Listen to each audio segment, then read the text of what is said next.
The war had ended, but the smoke had not cleared. Across the scorched plains of Dresden Ivy, the remains of machines lay like twisted bones. Shattered drones, melted armor, fragments of what once were mighty exosuits. The air was thick with ash, and a gray wind blew like a whisper over the dead. Among the ruins, something moved. A man, human by shape and breath, walked alone. His steps were uneven, favoring a leg wrapped hastily in a makeshift brace. A bloodied bandage circled his upper arm. His name was Jace, and he was looking, not for enemies or glory, but for something to hold onto in the wreckage of war. He didn't expect to find her. Vela, former field strategist of the Salari Empire, lay among the broken husks of battle-walkers and scorched earth. Her once pristine obsidian armor was cracked and burned, half fused to her tall frame. Her long green skin, once radiant, was dulled by blood and soot. Her golden eyes, dimmed but not extinguished, watched him approach like a cornered beast. Jace froze when he saw her. He knew who she was. Everyone in his division knew the name Vela. Some cursed it, others admired it, but all feared it. She had led the Empire's forces through 3 campaigns. She'd stood tall even when entire platoons fell. And now she lay broken, unable to move. His hand drifted to the sidearm holstered at his belt. The sensible thing was to walk away, or end it. She was the enemy, a dangerous one even now. But as their eyes met through the veil of smoke, he saw something that stopped him. She was waiting to die. "Damn it," he muttered. Instead of drawing the weapon, he slung his pack to the ground and dropped to one knee. Her breathing was shallow but rhythmic. There was heat damage around her lower spine, the exobrace warped and fused to her back.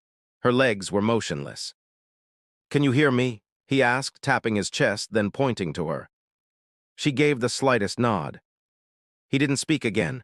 Words seemed too heavy. Instead, he got to work. From his pack, he pulled out a field injector, a roll of gauze, and a paint suppressor patch. Her golden eyes tracked him warily, but she did not resist. She couldn't. He worked silently, slicing away the sections of armor that were easy to remove, cooling the scorched plating around her wound with a foam spray, carefully placing the patch near her hip.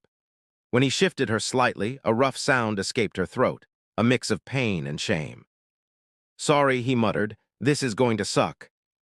By the time he was done, the sun was dipping low behind the clouds, casting long shadows over the corpses of war. He looked around.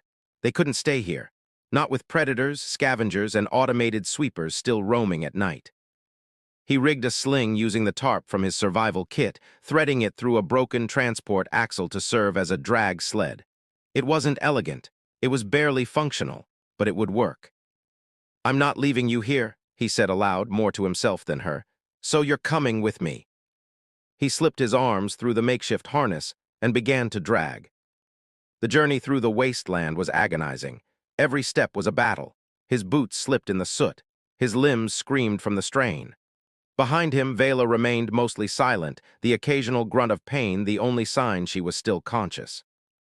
Once he collapsed beside a burnt-out walker shell, gasping for air.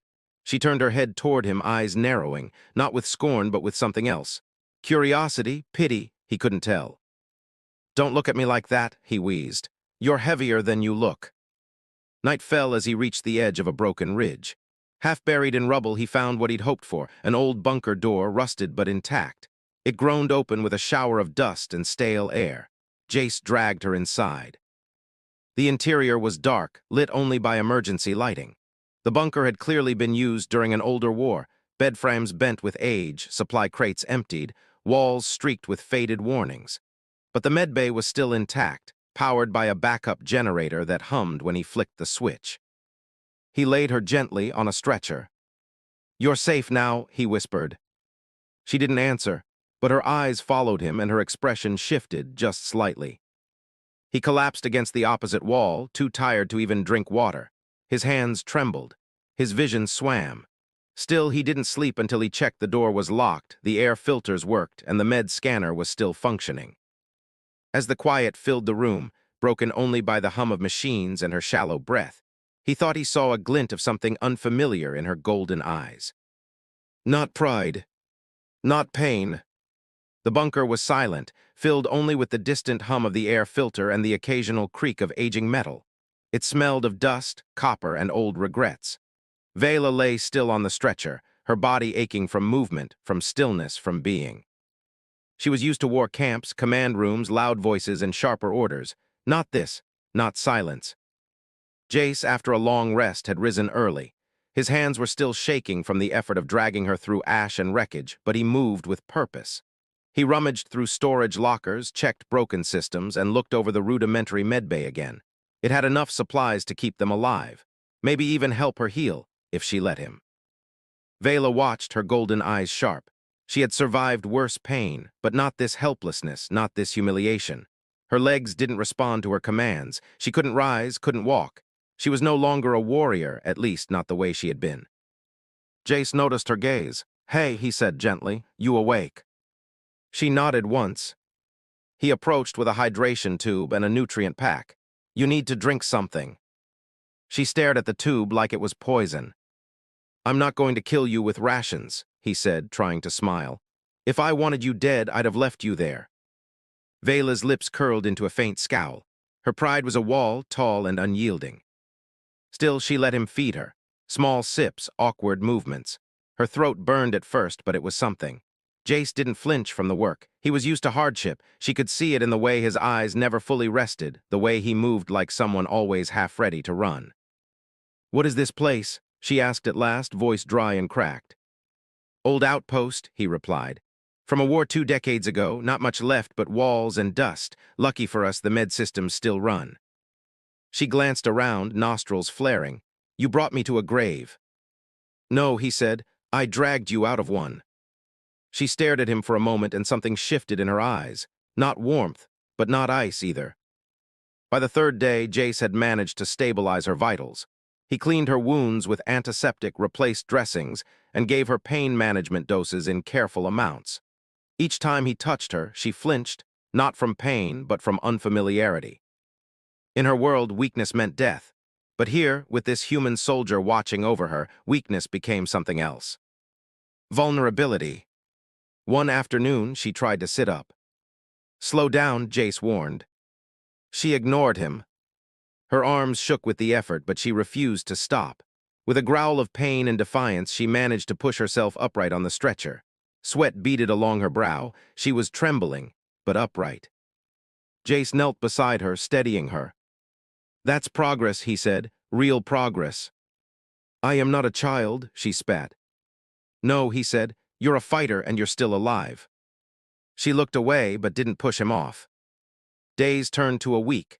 Jace repaired parts of the bunker, repurposed wires and plating from broken drones outside. He wasn't an engineer, but necessity gave him invention. He began building a crude support harness, a frame to help Vela eventually stand. She scoffed when she saw it. "That will not hold me." "Maybe not, but it's a start." He showed her how it worked, fitted it around her with care. The first time she tried to use it, she nearly collapsed. But Jace caught her. "I'm not going to let you fall." "You shouldn't care," she said through clenched teeth. "I do," he replied simply. At night they talked, not much, just fragments. Jace told her about Earth, its oceans and cities, the smell of forests in rain, how children chased birds in open parks. She listened quietly, her face unreadable. She told him about her homeworld, arched mountains that glowed under twin moons, crystalline lakes that sang in the wind. The pride of the Salari people and the weight of carrying that pride into war. "Why did you stay behind?" she asked one evening. "My squad didn't make it," he answered. "I stayed to find survivors." "You found me." He looked at her and nodded. "Why save me?" she asked. "Because you were alive and you mattered." She didn't reply, but the firelight from a cracked heater caught her profile, and something about her expression had softened. Jace continued building. He salvaged parts from drone shells outside, reinforcing the harness, adding a counterweight system. He adjusted the medbay settings, programmed mild neurost impulses to help Vela regain sensation. She gritted her teeth through every session. "You're not doing this alone," Jace would say. "Then don't let me fall," she'd reply. Each day she stood a little longer. Each night she collapsed in silence, but not defeat. Her hands, once made for war, began helping him. She adjusted the frame's alignment, rewired broken circuits. Her mind, always sharp, adapted quickly. "You're not just a soldier," Jace said one day. "I was," she replied. "Now I'm something else." On the 14th day, she stood without the brace. Not long, less than a minute, but she stood. Jace had to steady her when she swayed. "You did it," he said. "I am not done," she said. "I want to walk." And for the first time, he saw her smile. Small, brief, but real. They weren't enemies here, not anymore. The war was behind them, and something else had begun to grow. The bunker's cold interior began to feel less like a grave and more like a fragile cradle for something new. Outside, the wind still howled across the shattered plains of Dresden ivy, but within the bunker, warmth had begun to settle, not just from the salvaged heaters Jace managed to coax into life, but from something unspoken that passed between them. Jace woke early every morning. The rhythm of survival had become his anchor. He moved with quiet determination, checking filtration units, organizing rations, refining the support harness for Vela's recovery. Vela, for her part, was no longer simply lying still. "Again," she said one morning, as Jace helped her into the reinforced harness. "You sure? I didn't come this far to rest." Jace adjusted the frame and nodded. "All right, ready when you are." Vela inhaled slowly. Her hands gripped the support bars he'd installed into the floor. With her upper body strength and the harness's balance assist, she lifted one foot, slowly, deliberately, and set it down. Her muscles trembled, pain firing along her spine, but she moved. Then again, and again. She took 6 steps that day. Jace watched with quiet awe. "You're amazing," he whispered. Vela smirked. "Don't patronize me." "Wasn't," he said. "I meant it." They began a routine. Jace constructed more training tools, from salvaged drone plating, parallel bars, pivot steps, even a rotating platform to challenge her balance. Vela met every challenge with grit. She fell, cursed, bled, but she never stopped. One day, as she sat beside the old heater catching her breath, Jace brought over a cup of lukewarm synth coffee. "What is it?" she asked, eyeing the steaming metal cup. "Earth's version of stamina in liquid form," he grinned. "It's bitter and terrible, but it keeps you going." She took a sip, her face twisted in disgust. "You drink this by choice." "We're a strange species," he said, sipping his own. "Some of us find comfort in the horrible." She stared at the liquid a moment longer, then took another sip. "I understand that," she murmured. Conversations between them grew deeper. At first, Jace talked more. He spoke of his childhood in the mountain valleys of Nova Caldera, where the stars looked close enough to touch. He spoke of his sister, who raised him after their parents died. He had enlisted young, out of duty, out of loss. "I didn't have anyone else," he admitted one night. Vela listened. The firelight danced across her strong features, casting long shadows. "We are alike more than I thought," she said quietly. She told him about her youth among the Salari, the expectation, the pressure, the indoctrination into strength and silence. "I was never allowed to cry," she said. "Pain was weakness, fear was failure." "Do you still believe that?" Her golden eyes locked on his. "I'm beginning to question it." The more they trained, the more Jace noticed her body changing. Her muscles, though still healing, responded faster now. Her gait became surer, her breathing more even. He upgraded the harness to include minor power assist, giving her bursts of strength for difficult maneuvers. On the 24th day, she walked unassisted for the first time. It was only across the medbay. But she walked. Jay stood silently as she turned and met his gaze. She didn't speak.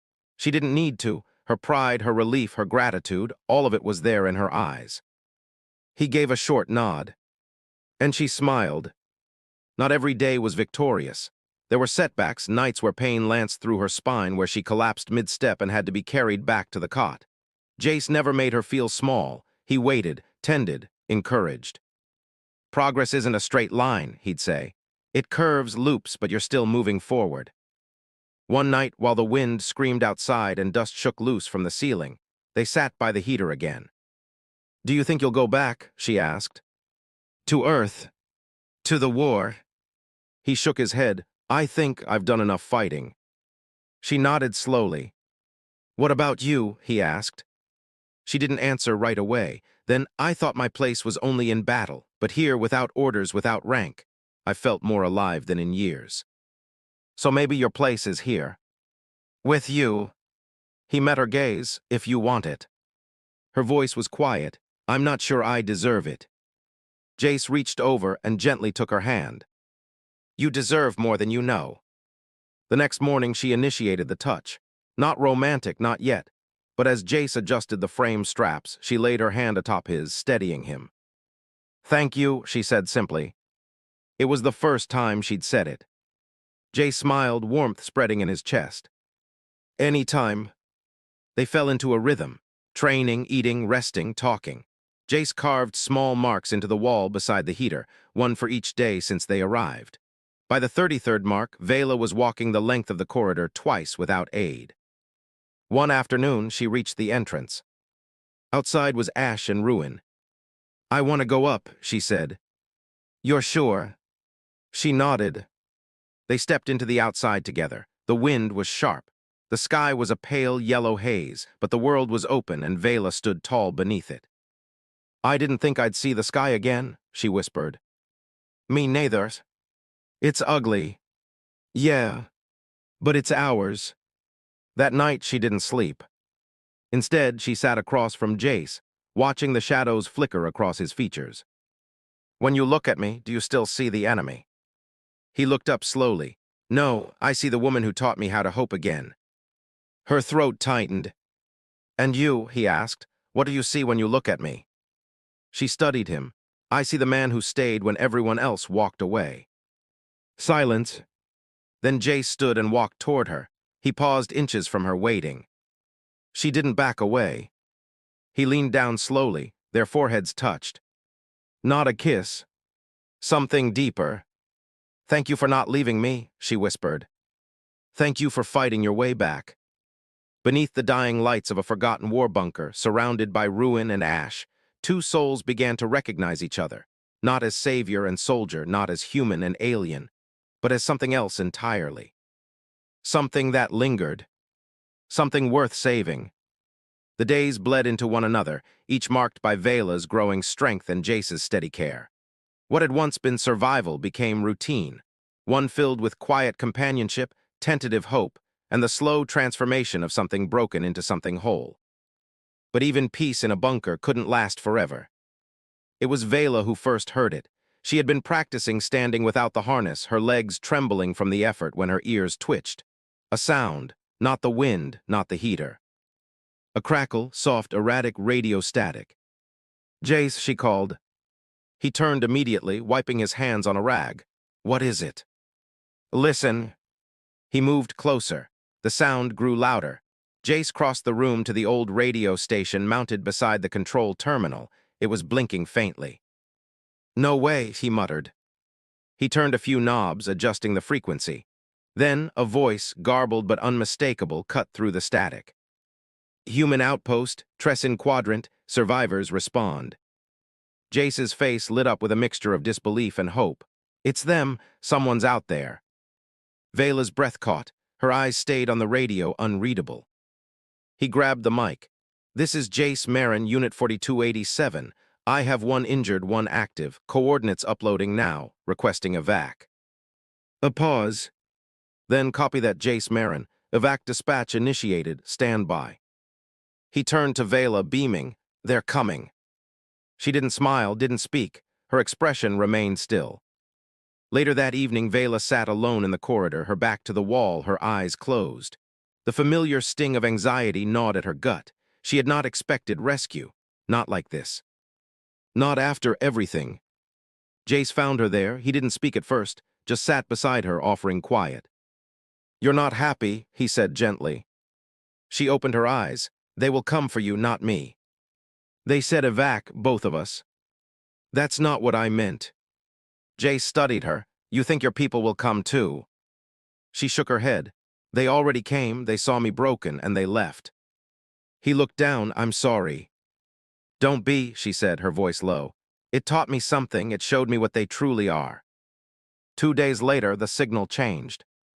This time, it was not from the humans.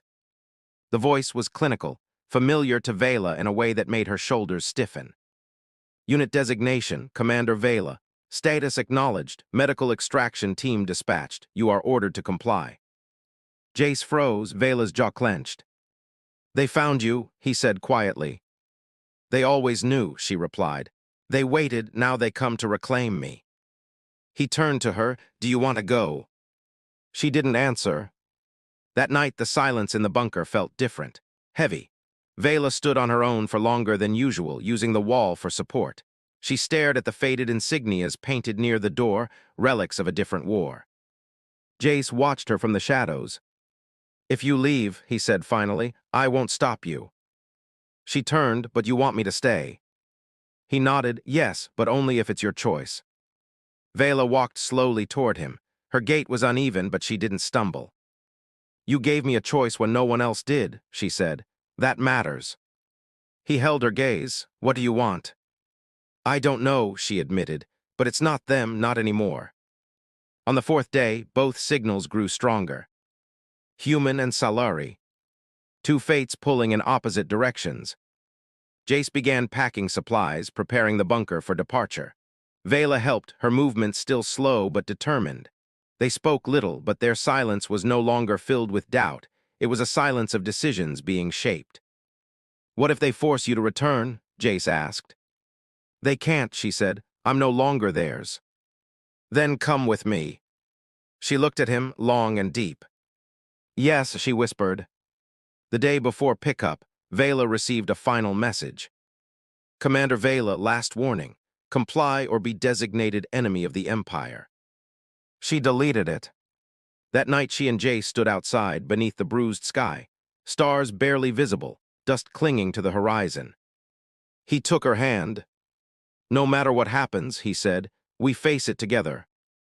Vela nodded, together. The air was tense as morning broke across the ash-choked sky. The two signals, Human and Salari, still pulsed through the bunker's old system, steady and insistent. Jace stood at the control panel, checking their gear for the final time. Vela watched him from the corridor, her posture strong but eyes heavy with thought. They'll be here soon, he said. I know. She stepped into the main room, her movement slow but controlled. Each step was a declaration. She had come through pain, betrayal, and silence, and she still stood. When the first ship arrived, it was Human. A scout vessel touched down just beyond the ridge, its lights cutting through the dust. Jace helped Vela up the narrow incline. She didn't lean on him, she didn't need to. A woman in a pale uniform stepped out from the ship, helmet tucked under one arm. You Jace Marin. He nodded, and this is Vela. The woman looked at Vela, her gaze steady but not hostile. You're listed as an Imperial commander. Former, Vela replied. Very former. She saved my life, Jace added. And I saved hers, we're here together. The woman studied them for a long moment, then stepped aside. Then you both come aboard, we've got medical waiting. As they approached the ship, the second vessel appeared. The Salari ship hovered low, black and imposing. It did not land. Instead, a projection beamed out, an officer cloaked in ceremonial crimson. Vela, the projection said, cold and sharp. You have defied your people. Return now or face exile. She didn't answer at first. Jace tensed beside her. Then she stepped forward. You left me, she said. You declared me broken, but I lived, and I choose my future now. You betray your oath. You broke it first. Without another word, Vela turned her back on the projection. It flickered and vanished. Inside the Human ship, medics examined them both. Vela allowed them to work but kept her eyes on Jace the entire time. He was the only constant she had now, and it was enough. In the days that followed, the ship traveled toward a Human outpost on the nearest habitable world. Vela watched the stars from her bunk, legs elevated and healing. Jace would sit beside her every night, telling her stories or simply listening to her breathe. You're quiet, he said one evening. I'm thinking, she said, about what's next. We'll figure it out together. She turned to face him. Will they accept me?